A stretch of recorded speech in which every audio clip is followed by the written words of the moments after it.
I think nearly everyone has experienced a little bit of worrying about future events, especially with the news and all the crazy stuff going on in the world. It just happens. Now, anxiety disorder is when worrying becomes chronic, long term, and really interferes with someone's ability to live a normal life. That's when it's a problem.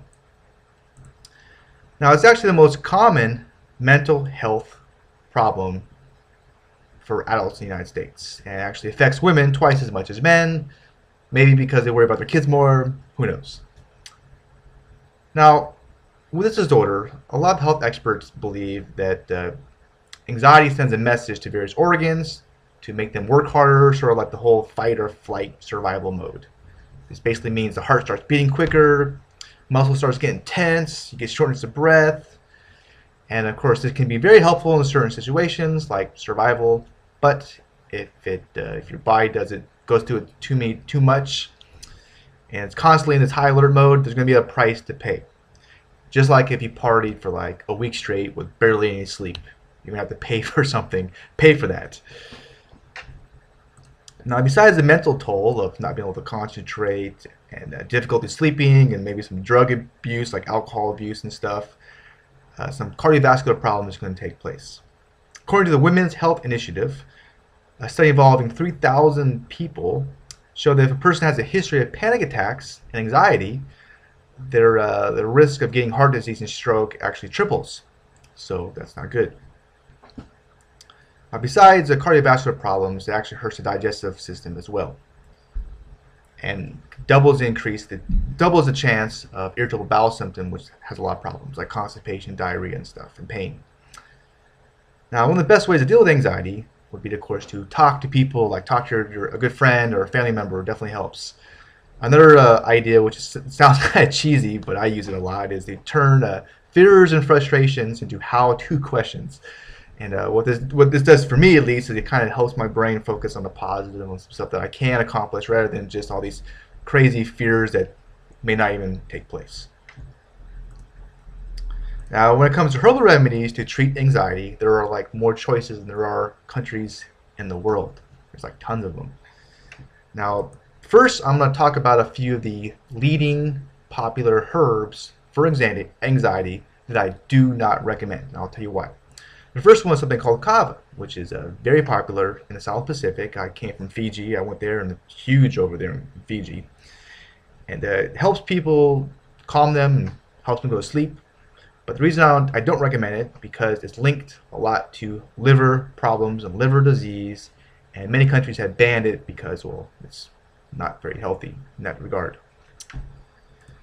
The second herb I'm going to talk about is one that I'm sure you've heard about. It's very popular. Called St. John's wort. And the reason I don't recommend it is because it raises blood pressure, which is a silent killer, and really increases the chance of brain damage.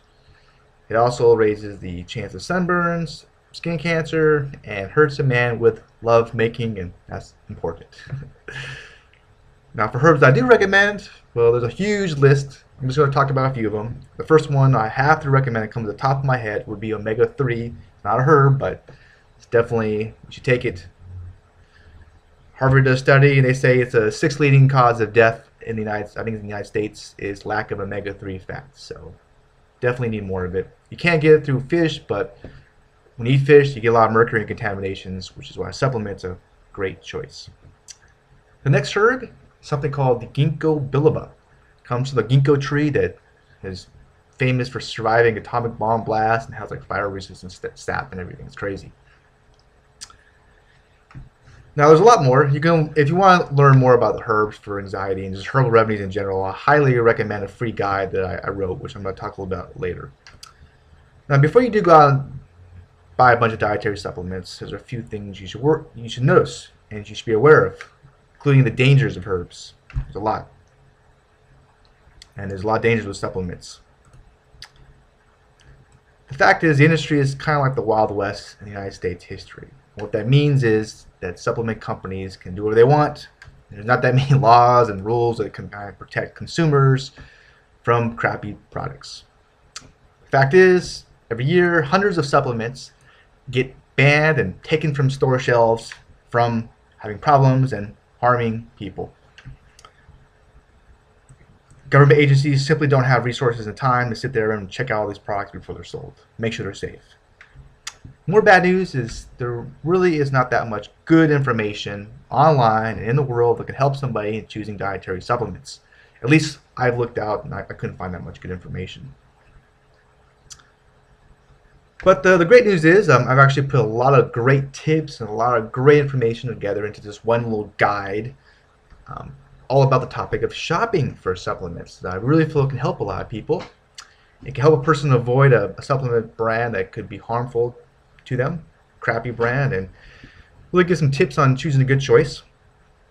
It talks a lot about herbal products and herbal remedies out there, some great choices for certain conditions, including anxiety, as well as some herbs are horrible choices and why. Some of these herbs are uncommon items too. It provides some online resources that can definitely help, and it explains the role of government agencies regarding the supplement world, which is fascinating. That in itself is a great read. Now, I could easily charge for this guide, but the great news is I decided to make it entirely free. So take advantage of all the work that I did and have a lot of fun, learn some great things, and check out this guide. And you can do that by simply clicking on the link right below the video, right there. I'm sure you'll love it. Thank you so much for your time. I hope you learned a couple things that help you. And until next time, take care.